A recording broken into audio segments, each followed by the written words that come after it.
योग के माध्यम से नशा मुक्ति। आज जो दशा है, वैसे तो मैंने पंजाब में इस नशे की हालत देखी, लेकिन उससे अधिक मैंने उत्तराखंड में देखी, और उत्तराखंड के पहाड़ी क्षेत्रों में बहुत ज़्यादा नशा लोगों को बर्बाद कर रहा है। तो उस विषय में मैं इस वीडियो के माध्यम से उन सभी पेरेंट्स को, उन सभी माँ बाप के तक पहुंचाना चाहता हूं कि वो अपने बच्चों को किस तरह से इस नशे से दूर रखें। तो उसके लिए उन्हें बचपन से ही योग की तरफ मोड़ने का प्रयास करें, क्योंकि योग जो विशेषकर अष्टांग योग, यम, नियम, आसन, प्राणायाम, प्रत्याहार, धारणा और ध्यान समाधि, ये 8 अंगों से पूर्ण होता है। तो सर्वप्रथम तो यम नियम आते हैं। यम में सत्य, अहिंसा, आस्तेय, अपरिग्रह, ब्रह्मचर्य। नियम में शौच, संतोष, तप, स्वाध्याय और ईश्वर प्रणिधान। आसन, फिर प्राणायाम, प्रत्याहार। जब प्रत्याहार तक पहुंचते हैं हम, तो उस समय ये जो नशे की लत है वो समाप्त होने लगती है। इसमें इंद्रिय विषयों का जो है निरोध होने लगता है, क्योंकि मन के द्वारा ही ये नशा होता है कि मेरा मन मान नहीं रहा है, मेरे को तो टेंशन है, मेरे को तो डिप्रेशन है, मैं तो इसके बगैर रह नहीं सकता हूँ, मुझे तो नींद नहीं आती इसके बगैर। ये सारी चीज़ें एक बहाना बन के आती हैं। आज तो इसका बर्थडे है, आज तो इसका कोई ऐसा प्रोग्राम है, आज तो पार्टी कर लेते हैं, आज तो ये कर लेते हैं। इस तरह से व्यक्ति स्वयं को बर्बाद करता है, अपने परिवार को बर्बाद करता है, पत्नी को दुख देता है, बच्चों को दुख देता है, माँ बाप को दुख देता है।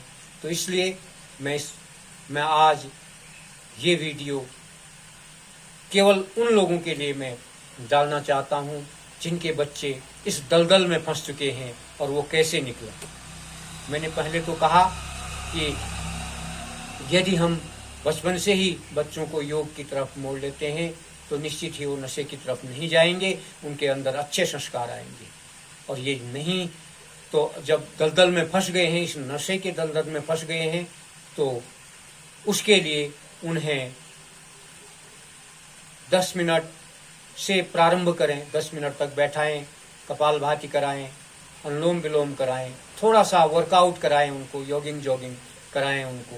तो उससे धीरे धीरे उनका मन इन चीज़ों में लगेगा, और धीरे धीरे जब प्रत्याहार की तक पहुंच जाएंगे, तब वो अपने मन के द्वारा जो इंद्रिय विषयों की ओर जा रहे हैं, उनका दमन होना शुरू हो जाएगा, और वो धीरे धीरे इसको छोड़ देंगे। अब बात आती है कि जिसने बहुत अत्यधिक इसका प्रयोग कर लिया है और कर रहे हैं, उनके लिए क्या। सबसे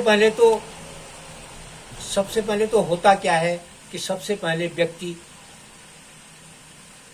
मैं शराब की बात करूं तो व्यक्ति शराब को पहले पीता है खुश होने के लिए, थोड़ा ऊर्जावान होने के लिए। जब शराब ऐसी चीज़ है जो पीते ही शरीर में ऐसे एक एनर्जी जैसी पैदा कर देती है, तो उससे व्यक्ति सोचता है कि हाँ, मैं तो ऊर्जान्वित हो रहा हूँ इससे। और धीरे धीरे क्या होता है, जब शाम को व्यक्ति ने शराब पी तो सुबह उसका सिर भारी होगा, उठ नहीं पाएगा, आलस्य होगा उसके। और यदि आप ऐसे व्यक्ति को आप देखेंगे जो रोज़ शाम को या रोज़ इस नशे का प्रयोग करता है, तो आप प्रातः काल देखेंगे उसके चेहरे को देखना, कभी भी मुरझाया हुआ चेहरा, बिल्कुल आलस्य से समाहित पूरा शरीर उसका होगा। तो इसलिए मेरा ये निवेदन है कि धीरे धीरे उनको 10 मिनट के लिए बिठाएं, योगाभ्यास कराएं, थोड़ा बहुत वर्कआउट, थोड़ा बहुत जॉगिंग और थोड़ा बहुत कपालभाति, अनुलोम विलोम, ये धीरे धीरे उनको आगे बढ़ाएं। अन्यथा तो इसकी जो गति है वो बड़ी दुर्गति है, समझ लो। अगर जो इसके पीछे लग गया, उसकी गति नहीं, उसकी दुर्गति हो जाती है। वो स्वयं अपने लिए अपराधी नहीं है, वो अपने बच्चों के लिए, अपनी पत्नी के लिए, अपने माँ बाप के लिए अपराधी है। ऐसा व्यक्ति जो निरंतर इन चीज़ों का प्रयोग करता है। और इससे होने वाली हानि के विषय में मैं बताऊंगा, क्योंकि मैं योग के माध्यम से बहुत लोगों से जुड़ा हूँ। बहुत लोग मुझसे बातें करते हैं इसके विषय में कि क्या है ये, कि नशे से इतना ऐसी दुर्दशा हो गई है। तो बहुत से लोग बात करते हैं। तो कुछ लोग मैं देखता हूँ कि इतना ज़्यादा इंटेक करते हैं, इतना ज़्यादा लेते हैं इस शराब को कि उनका लीवर धीरे धीरे डैमेज होने लगता है, किडनी डैमेज होने लगती हैं। और उम्र, अभी मैंने 3-4 दिन पहले एक जगह गया तो वहीं के 3 से 4 लोग 40 से 45 की उम्र में दुनिया छोड़ के चले गए। और जब पूछा तो उन्होंने कहा कि इनको केवल नशा चाहिए था, नशे के बगैर रहते नहीं थे। तो ये बड़े दुखदाई बात है और उत्तराखंड के लिए तो बहुत बड़ी ये दुर्भाग्य की बात है कि लोग नशा करते हैं। अरे नशा करना है तो योग का नशा करें, उस ईश्वर का नशा करें, उसकी तरफ ध्यान मोड़ें, अपने कर्मों का नशा करें, खूब कर्म करें, उसका नशा करें, कितना आनंद आएगा। तो मैं एक बार और निवेदन करूंगा कि योगाभ्यास करें। मैं रोज़ कुछ न कुछ वीडियो डालता हूं इसमें, तो उतना भी चीज़ उनको करा दें तो मुझे लगता है कि जीवन सुधर जाएगा। एक का जीवन अगर सुधरता है तो उससे पूरे परिवार का जीवन सुधर जाता है, बच्चों का जीवन सुधर जाता है, पत्नी का जीवन सुधर जाता है, माँ बाप की प्रसन्नता बढ़ जाती है, खुशी बढ़ जाती है। तो मुझे आशा है कि इन बातों को अपने जहन में उतारेंगे और निश्चित ही इनसे छुटकारा पाने का पूरा प्रयास करेंगे, ऐसे लोगों को करवाएंगे। बहुत बहुत धन्यवाद। आज इतना ही।